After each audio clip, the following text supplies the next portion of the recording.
Lisa Morgan woke up in a place that felt wrong. The walls were too white and too smooth.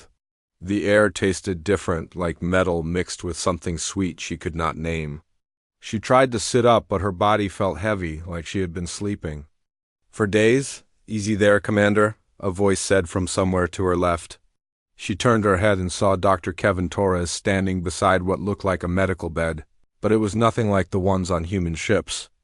This one seemed to float slightly above the floor and glowed with a soft blue light. "Where am I?" Lisa asked. Her voice sounded rough, like sandpaper against wood. "You're in the medical bay of the USS Meridian," Kevin said, but his face looked worried. "More specifically, you're in the alien medical facility they set up for us." Lisa tried to remember what had happened.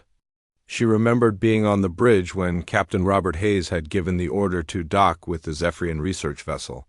First contact with a new alien species was always exciting, but this time felt different. The Zephyrians had been friendly. Maybe too friendly? They had invited the entire senior staff to tour their ship. "The containment breach," Lisa said, the memory coming back like a punch to the stomach. "Something went wrong in their lab." Kevin nodded slowly. "Half the crew got sick, really sick. We had to bring their medical equipment over to treat everyone." He paused and looked at her with eyes that seemed afraid. "But you, Lisa, you didn't get sick like the others." Lisa sat up fully this time, ignoring the strange floating sensation the bed gave her. "What do you mean?" "The alien pathogens that made everyone else sick, they did something different to you. Your DNA, Lisa, it's been changed." Before Lisa could ask what he meant, the door to the medical bay opened with a sound like wind chimes. 3 tall, thin figures walked in. The Zephyrians looked like someone had stretched humans until they were almost 8 feet tall, with skin that seemed to shimmer between silver and blue. Their eyes were larger than human eyes and completely black, like looking into deep space. The one in front spoke, and somehow Lisa could understand the words even though she knew they were not speaking English. "The corrupted human is awake. She has a name," Kevin said, stepping closer to Lisa's bed. "Her name is Lisa Morgan." The Zephyrian tilted its head in a way that reminded Lisa of a bird studying something interesting. "Names are irrelevant for the corrupted. She must be terminated before the damage spreads." Lisa felt something cold run down her spine. "Terminated? What are you talking about?" The second Zephyrian spoke, its voice higher than the first. "Your genetic code has been polluted by our medical organisms.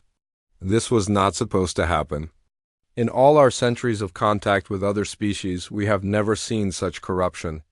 "It's not corruption," Kevin said, his voice getting louder. "It's adaptation. Her body adapted to your pathogens instead of being destroyed by them." The third Zephyrian, who had been silent until now, stepped forward. "Adaptation to biological warfare agents is not possible for civilized species. Only warrior races maintain such primitive genetic flexibility. This proves humans are more dangerous than we believed." Lisa stood up from the bed, surprised at how steady she felt. "Warrior races, what does that mean?" The first Zephyrian backed away from her, as if she might attack at any moment. "Your species retains genetic sequences that allow rapid adaptation to hostile environments and biological weapons. These sequences were eliminated from civilized species millennia ago." "We don't consider them eliminated," a new voice said from the doorway. Captain Robert Hayes walked into the room, his uniform crisp despite everything they had been through. "We consider them part of what makes us human." The Zephyrians turned to face him, and Lisa could see tension in their movements. "Captain Hayes," the first one said, "you must understand the danger. The corrupted human's genetic code is now unstable. She could become a biological weapon capable of destroying entire worlds." "Her name is Lisa Morgan," Hayes said, his voice calm but firm.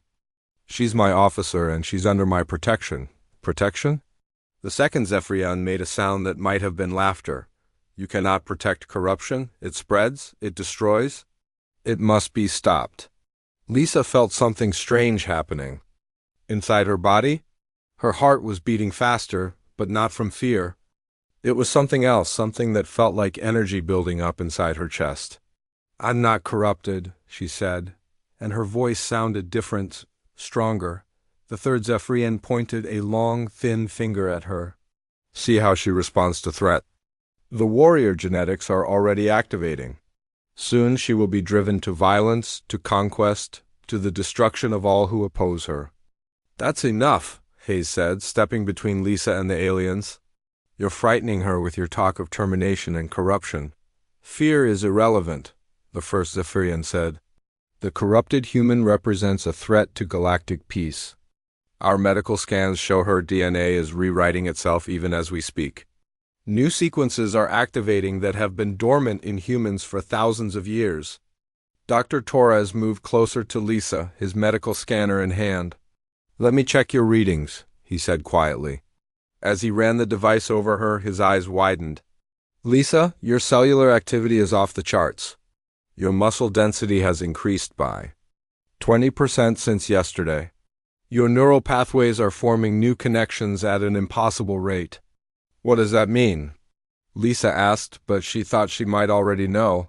She felt stronger, faster, more aware of everything around her. She could hear conversations happening in other parts of the ship. She could smell the fear coming from the Zephyrians. It means you're becoming something new, Kevin said, his voice filled with wonder instead of fear. Something that scares them. The first Zephyrian stepped forward again, but carefully. The corruption will not stop with her. It will spread to other humans, then to other species. The galaxy will return to the dark ages of genetic warfare.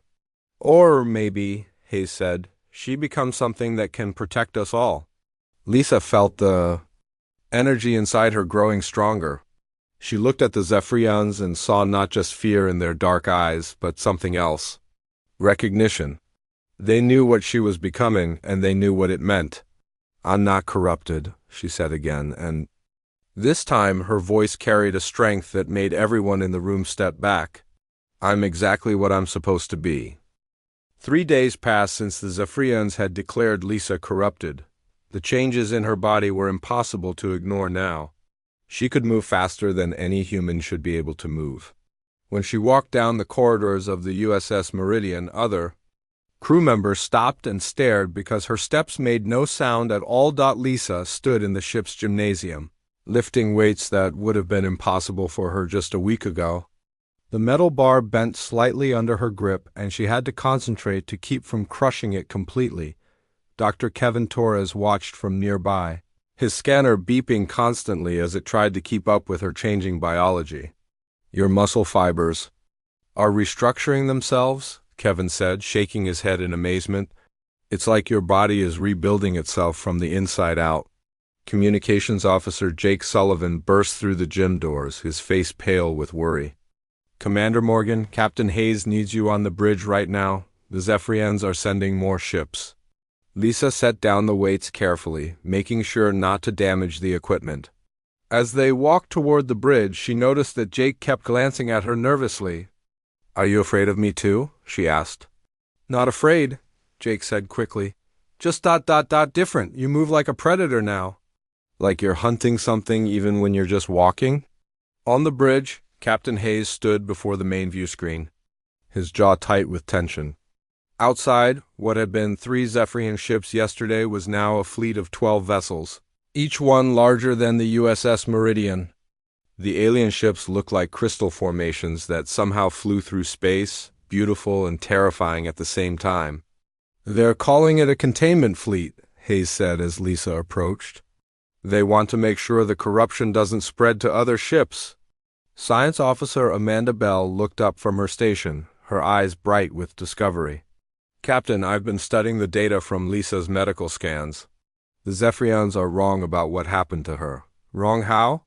Hayes asked. Amanda turned to face Lisa, excitement clear in her voice. They keep saying the pathogens corrupted your DNA, but that's not what happened. The pathogens activated genes that were already there. Dormant sequences that have been sleeping in human DNA for thousands of years. Lisa felt a chill run down her spine. What kind of sequences? Survival sequences? Combat sequences? Your body is remembering how to be a warrior because it was always designed to be one. We all have these genes, Lisa. Yours are just awake now. The view screen flickered, and suddenly they were looking at a Zephyrian who seemed older than the others. Its skin was more silver than blue, and its eyes held the weight of centuries. When it spoke, its voice carried authority that made everyone on the bridge stand straighter. I am High Counselor Veleth of the Zephyrian Collective. I speak for our entire species in this matter. High Counselor, Hayes said formally. I'm Captain Robert Hayes of the United Earth Fleet. Your species possesses genetic sequences that were eliminated from civilized races long ago, Veleth continued.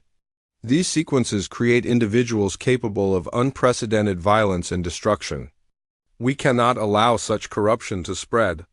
Lisa stepped forward, ignoring the way the alien's massive eyes focused on her with something that looked like disgust. Why do you call it corruption? My body adapted to survive your pathogens. That sounds like evolution to me. Evolution toward what? Veleth asked. Toward war? Toward conquest? Toward the destruction of peaceful species? Toward survival, Lisa said, as she felt that strange energy building in her chest again. Toward protecting others. The High Counselor's image flickered slightly. Protection through violence is not protection. It is the path that leads to galactic war. We know this because we walked that path once. Amanda looked up sharply from her station. What do you mean you walked that path? Long ago, before we achieved enlightenment, the Zephyrian species possessed similar genetic sequences. We were warriors, conquerors, destroyers of worlds. We nearly destroyed ourselves and countless other species before we learned to eliminate the warrior genes from our biology. Lisa felt something click in her mind, like a puzzle piece falling into place. You're not afraid of what I might become. You're afraid of what you used to be? The silence on the bridge was complete except for the soft hum of the ship's systems. High Counselor Veleth stared at Lisa for a long moment before speaking again. We spent centuries purging the warrior genetics from our species. We rewrote our biology to eliminate aggression, violence, and the capacity for warfare. It was the only way to achieve true civilization. But you kept the memory, Amanda said, her voice filled with understanding. You kept records of what you were before. We kept the records as a warning, Veleth said, so that we would never forget the horrors we were capable of. And now we see those same capabilities awakening in your species. Lisa felt her enhanced senses picking up new information. She could hear the stress in Jake's breathing, smell the fear sweat on several crew members, and somehow sense the tension radiating from the Zephyrian fleet outside. But more than that, she could feel tactical possibilities forming in her mind. Escape routes, defensive positions, weaknesses in the alien formation. The warrior genes don't just create violence, she said, her voice growing stronger. They create the ability to protect others, to defend against threats, to survive when everything else fails. Survival at what cost? Veleth asked. How many worlds will burn to feed your need for conflict? None, Lisa said firmly, because we choose differently than you did. Captain Hayes moved to stand beside Lisa, his presence solid and reassuring. High Counselor, with respect, you're judging us based on your own history. Humans have always been warriors, and we've learned to channel that strength into protection rather than destruction. All warrior species say this, Veleth replied, until the moment they choose conquest over peace. Lisa felt her enhanced hearing pick up something new, coded transmissions between the Zephyrian ships. They were preparing for something, and it wasn't peaceful. Captain, she said quietly, they're moving ships into attack positions. Hayes' eyes widened. Jake, confirm that. Jake's fingers flew over his console. She's right, sir. The Zephyrian fleet is surrounding us. They're powering up weapons. High Counselor, Hayes said, his voice tight with controlled anger. Are you planning to destroy my ship to stop one person? We are planning to prevent a galactic war, Veleth said. The corrupted human must be eliminated before her genetics can spread to others. Lisa felt the warrior instincts that Amanda had talked about surge through her body. Battle plans formed in her mind automatically, strategies for defending the ship against impossible odds. The very abilities the Zephyrians feared were preparing to protect her crew. I won't let you hurt my people, Lisa said, and for the first time since her transformation began, she felt completely certain of who she was becoming. The next morning brought news that changed everything. Admiral Chun Rodriguez arrived with a task force of 20 human ships, their hulls dark against the star field. Lisa watched from the bridge as the human fleet took defensive positions around the USS Meridian, but even 20 ships seemed small compared to the growing Zephyrian armada. The High Council has sent their verdict, Admiral Rodriguez said over the communication channel. His weathered face looked grim on the view screen. They're demanding we surrender Commander Morgan within 12 hours, or they'll consider it an act of war. Lisa felt that familiar energy building in her chest again, but this time it was different, stronger, more focused. She could sense the positions of every ship in both fleets, could feel the tactical situation like a three-dimensional map in her mind. The knowledge frightened her because she had never learned to think this way. "Admiral," Captain Hayes said, "we can't surrender." "One of our own officers." "I know that, Captain. But we're facing a choice between one person and a war that could destroy both our species." Lisa stepped forward, her enhanced senses picking up the stress hormones radiating from everyone on the bridge. "There's something else," she said. "Something we need to know about the Zephyrians before we make any decisions." Science Officer Amanda Bell looked up from her station, her eyes bright with discovery. "Lisa's right. I've been analyzing the Zephyrian historical records they transmitted to U.S. The ones they said were warnings about warrior genetics." "What did you find?" Admiral Rodriguez asked. "The records aren't just warnings," Amanda said.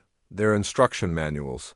Detailed guides for genetic warfare, biological weapons, and conquest strategies. The Zephyrians didn't just have warrior genetics long ago. They perfected them." Lisa felt a chill run down her spine. "They weren't just warriors, they were the ultimate warriors. The records show they conquered 12 star systems before they supposedly eliminated the warrior genes from their species," Amanda continued. "But here's the strange part. The genetic elimination process isn't permanent. It's reversible." Admiral Rodriguez leaned forward. "What are you saying?" "I'm saying they could reactivate their warrior genetics anytime they want. They kept the knowledge, the technology, and the genetic templates. They just chose not to use them." Communications Officer Jake Sullivan suddenly looked up from his console, his face pale. "Admiral, I'm picking up encrypted transmissions from the Zephyrian fleet. They're not using their standard communication protocols. Can you decode them?" Hayes asked. "Working on it," Jake said, his fingers flying over the controls. "Got it. They're discussing something called Operation Cleansing. It's not just about Lisa. They're planning to eliminate warrior genetics from all human colonies." Lisa felt her enhanced hearing pick up something else, the sound of weapons powering up on the Zephyrian ships. But these weren't the energy weapons they had shown before. These sounded different, more complex. "They're preparing biological weapons," she said quietly. "How do you know that?" Admiral Rodriguez asked. "I can hear the difference in their power systems. The weapons they're charging now are designed to alter genetics on a massive scale." Lisa paused, trying to understand how she could possibly know this. "They're going to try to change all humans into what they think we should be." Amanda's console beeped urgently. "Lisa's right. I'm detecting biological agents being prepared in the Zephyrian ships, agents designed to rewrite human DNA on contact. They're going to force genetic modification on our entire species," Hayes said, his voice filled with anger. "It's worse than that," Lisa said, the tactical knowledge in her mind forming a complete picture. "They're going to make us like them. Peaceful, unable to defend ourselves, completely dependent on their protection." High Counselor Veleth's image appeared on the view screen without warning, his ancient eyes showing no emotion. "You have discovered our contingency plan?" "Contingency plan?" Admiral Rodriguez said. "You mean forced genetic modification of our entire species?" "We mean salvation," Veleth replied. "Your species is too dangerous to exist in its current form. We will help you evolve beyond your primitive warrior nature." Lisa stepped closer to the view screen, her enhanced senses allowing her to read micro-expressions on the alien's face. You're lying. This isn't about helping us evolve. This is about making sure we can never threaten you. The corrupted human sees through deception now, Velith said. Another sign of the warrior genetics activating. Soon she will be driven to violence, just as our ancestors were. Your ancestors, Lisa said, and suddenly she understood. You didn't eliminate the warrior genes because you wanted peace. You eliminated them because you were afraid of what you might do with them. The silence that followed was deafening. Finally, Velith spoke again. We were the greatest warriors the galaxy had ever seen. We conquered everything we touched. We turned entire star systems into weapons. And you're afraid we might do the same, Amanda said. We know you will do the same, Velith replied. Because we know what warrior genetics inevitably lead to. The corrupted human is just the beginning. Lisa felt something shift in her mind, like a door opening to reveal knowledge she had never learned but somehow possessed. Battle strategies, weapon designs, tactical formations that could defeat the Zephyrian fleet. The information was there, waiting to be used. You're not afraid of what I might become, she said slowly. You're afraid of what I already am. What is that? Velith asked. I'm what you used to be before you made yourselves weak, Lisa said. I'm what you gave up to feel safe. The Zephyrian High Counselor's image flickered with what might have been anger.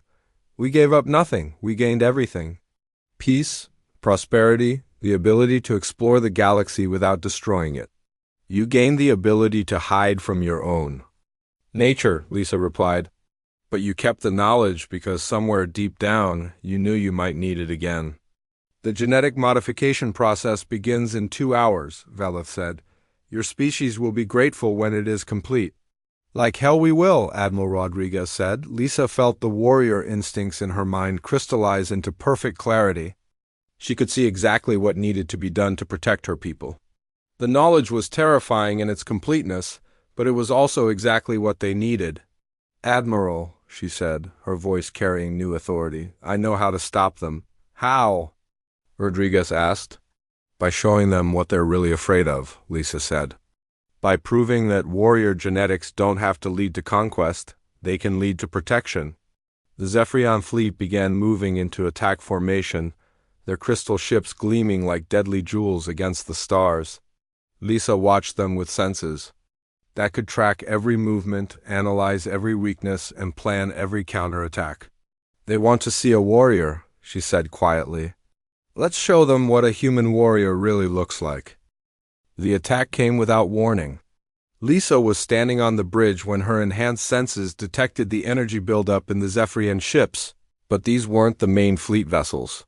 3 smaller ships had broken away from the formation, their hulls darker than the others, moving with deadly purpose toward the human fleet. Rogue ships, Communications Officer Jake Sullivan shouted. They're not responding to High Counselor Velith's commands. Lisa's tactical awareness kicked in automatically. She could see the attack patterns forming, the way the rogue ships were positioning themselves to hit the human vessels where they were weakest. They're targeting our engines, she said. They want to disable us, not destroy us. Why? Captain, Pace asked. Because they're going to board us, Lisa replied, her enhanced hearing picking up the sound of boarding pods being prepared. This isn't the main fleet. These are Zephyrian extremists who don't want to wait for the genetic modification process. Admiral Rodriguez's voice crackled over the communication channel from his flagship. All ships, prepare for defensive action. Do not fire unless fired upon. The first rogue ship opened fire with weapons that Lisa had never seen before. Instead of energy beams or projectiles, they fired something that looked like liquid metal. When it hit the hull of the nearest human ship, the metal began to spread and burrow into the armor plating. Nanite weapons, Science Officer Amanda Bell said, her voice filled with horror. They're using self-replicating machines to eat through our hulls. Lisa felt the warrior knowledge in her mind analyze the situation instantly. Fighter bay, she said to Hayes. I need to get to a fighter craft. Lisa, you're not a pilot, Hayes said. I am now, she replied, and she knew it was true. The genetic memories included piloting skills, combat tactics, and strategies she had never learned but somehow possessed completely. Sergeant Danny Foster was waiting for her in the fighter bay, his Marine unit already suited up for combat.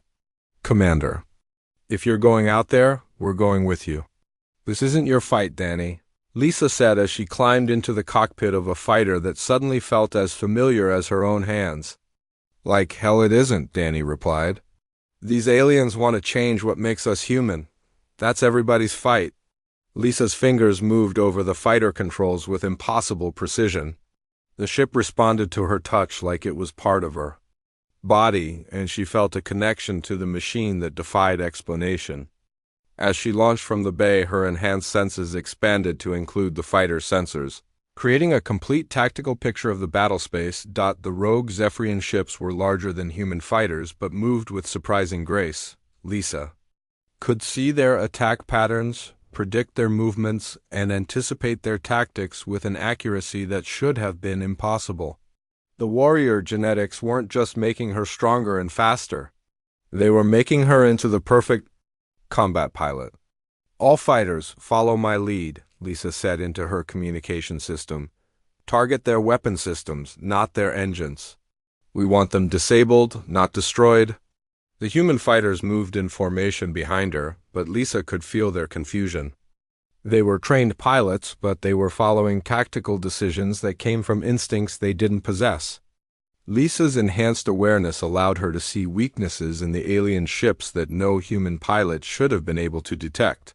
The first rogue ship turned toward her, its weapons charging for another nanite attack. Lisa's fighter danced between the liquid metal streams, her movements so precise that she seemed to be anticipating the shots before they were fired. She returned fire with surgical accuracy, hitting the alien ship's weapon ports and disabling its offensive capabilities without damaging the hull. How is she doing that? Danny's voice came through the communication channel from his boarding craft. She's not fighting like a human anymore, one of the other pilots replied. She's fighting like something else. Lisa felt the truth of those words. She wasn't fighting like a human because the warrior genetics had awakened something that was more than human. She was fighting like humanity was supposed to fight. With all the skills and instincts that had been dormant for millennia, the second rogue ship tried to ram her fighter, but Lisa's enhanced reflexes allowed her to slip away.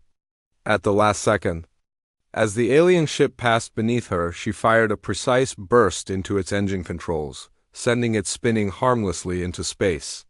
Boarding action, Danny's voice called out. We're going aboard the disabled ship. Lisa watched through her fighters' sensors as Danny's Marines entered the alien vessel. Her enhanced hearing could pick up the sounds of the battle inside, and her tactical awareness painted a picture of the fight in her mind. The Zephyrians aboard the ship were different from the ones they had met before. These were bigger, stronger, and they fought with a viciousness that reminded Lisa of something. Danny, be careful, she said. These aren't regular Zephyrians, they're something else. What do you mean? Danny asked, his voice strained from combat. They're fighting like warriors, Lisa said, and suddenly she understood. They're Zephyrians who never had their warrior genetics removed. The realization hit her like a physical blow. The Zephyrian collective hadn't eliminated the warrior genetics from their entire species. They had hidden the warriors, kept them secret, and used them when they needed to do things that their peaceful society couldn't openly approve. Amanda, Lisa said, opening a channel to the USS Meridian. Run a genetic scan on the aliens Danny's fighting. Compare them to the Zephyrians we met before. Already on it, Amanda replied. Lisa, you're right. These Zephyrians have active warrior genetics. They're what the collective used to be before the genetic modification. Lisa felt her enhanced tactical awareness expand to include this new information. The Zephyrian collective was lying about everything. They hadn't eliminated warrior genetics from their species. They had just hidden them, kept them secret, and used them when they needed to eliminate threats to their peaceful society. The High Council lied to us, Lisa said. They still have warriors, they just pretend they don't. The third rogue ship suddenly accelerated toward the USS Meridian, its weapons charging for what looked like a suicide attack. Lisa's fighter moved to intercept, but she knew she wouldn't reach it in time. The ship was going to ram the Meridian and kill everyone aboard. Lisa felt the warrior instincts in her mind calculate the solution instantly. It was dangerous, probably suicidal, but it was the only way to save her ship and her crew. She redirected all power from her fighter's shields to the engines and accelerated directly toward the alien ship. "Lisa, what are you doing?" Hayes' voice came through the communication channel. "What I was made to do," Lisa replied. "Protecting my people?" Her fighter struck the alien ship at exactly the right angle, deflecting its trajectory away from the Meridian. The impact destroyed both ships, but Lisa's enhanced reflexes allowed her to eject at the last second. As she floated in space watching the wreckage drift away, she felt something she had never experienced before. She felt complete. The warrior genetics hadn't corrupted her. They had made her into exactly what she was supposed to be. A protector, a defender, a guardian of everything she cared about. "Recovery ship on the way," Danny's voice said. "You did it, Commander. You saved us all." Lisa smiled as she waited for rescue, her enhanced senses already detecting the approach of the recovery vessel. She had proven something important today, not just to the Zephyrians, but to herself. Being a warrior didn't mean being a destroyer. It meant being willing to sacrifice everything to protect others. Lisa floated in the medical bay of the USS Meridian, her body healing faster than any human should heal. The injuries from her ejection should have kept her unconscious for days, but her enhanced genetics were repairing the damage with impossible speed. Dr. Kevin Torres watched the monitors in amazement as broken bones mended and cuts sealed themselves. "The nanites from the Zephyrian weapons tried to alter your DNA," Kevin said, checking his readings again. "But your enhanced genetics fought them off and actually absorbed some of their technology. You're not just healing, you're improving." The medical bay doors opened and High Counselor Veleth entered with 2 guards. But these guards were different from the tall, thin Zephyrians they had met before. These were shorter, broader, and moved with the same predatory grace that Lisa had developed. Their eyes held intelligence and calculation that reminded her of herself.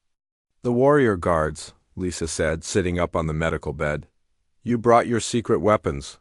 "They are not secret," Veleth said, but his voice lacked conviction. "They are necessary tools for maintaining peace." "Tools?" Lisa stood up, her enhanced senses immediately cataloging the threat potential of everyone in the room.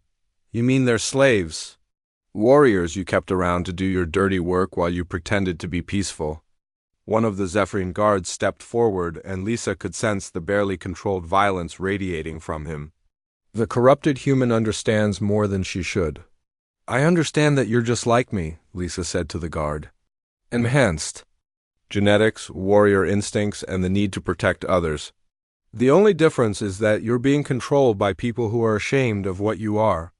The guard's eyes widened slightly, and Lisa saw something she hadn't expected: recognition, understanding, and beneath it all, longing for something he had never been allowed to have. "Enough," Veleth said. "We did not come here for philosophical discussions. We came to offer you a choice, corrupted human." Captain Hayes entered the medical bay with Admiral Rodriguez and Science Officer Amanda Bell. The tension in the room immediately increased, and Lisa could feel the tactical situation shifting. Everyone was preparing for conflict, but nobody wanted to be the first to start it. "What kind of choice?" Hayes asked. "The corrupted human can accept our treatment and have her warrior genetics safely removed," Veleth said. "In return, we will share our advanced medical technology with your species and establish peaceful trade relations." "And if I refuse?" Lisa asked. "Then we will be forced to eliminate the threat you represent," Veleth replied.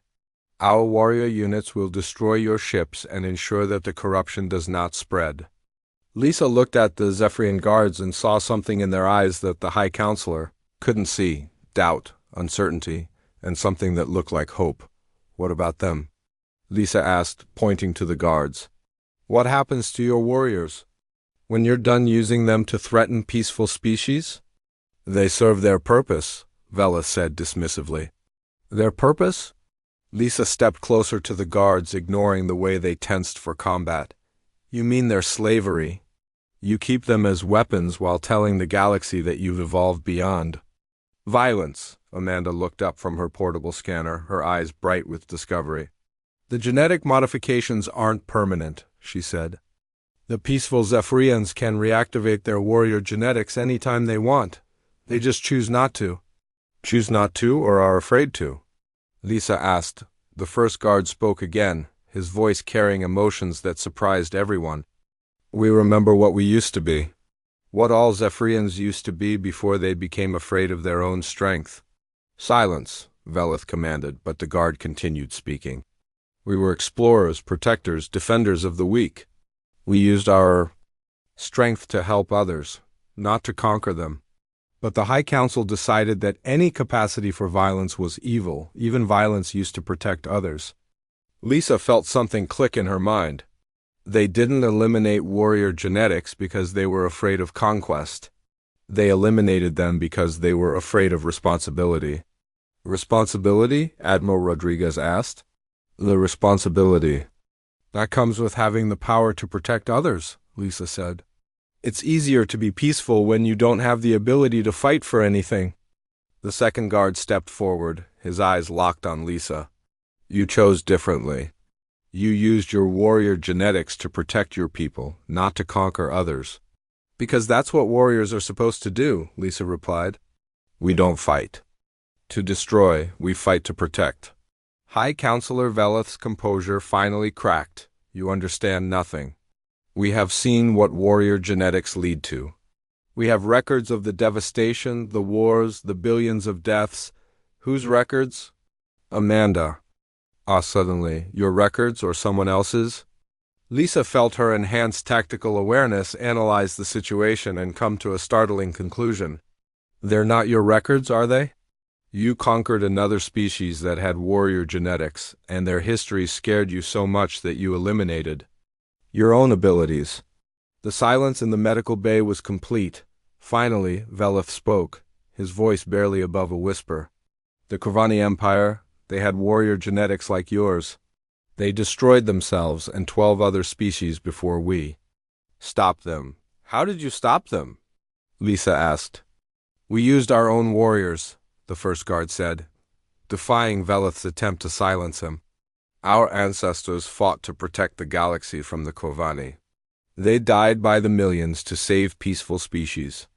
And then the survivors decided that having the power to fight was too dangerous, Lisa said, understanding flooding through her. So they eliminated the warrior genetics and rewrote history to make it seem like warriors were always evil. Admiral Rodriguez stepped forward. High Counselor, your own guards are telling us that warrior genetics can be used for protection, not just conquest. The corrupted human has influenced them, Velith said desperately. She is spreading her corruption to our warriors. I'm not spreading anything, Lisa said. I'm just showing them what they already know. That being a warrior means choosing to protect others even when it's dangerous. The first guard looked directly at Velith. High Counselor, I request permission to have my genetic modifications reversed. Denied, Velith said immediately. I wasn't asking permission, the guard replied. I was being polite.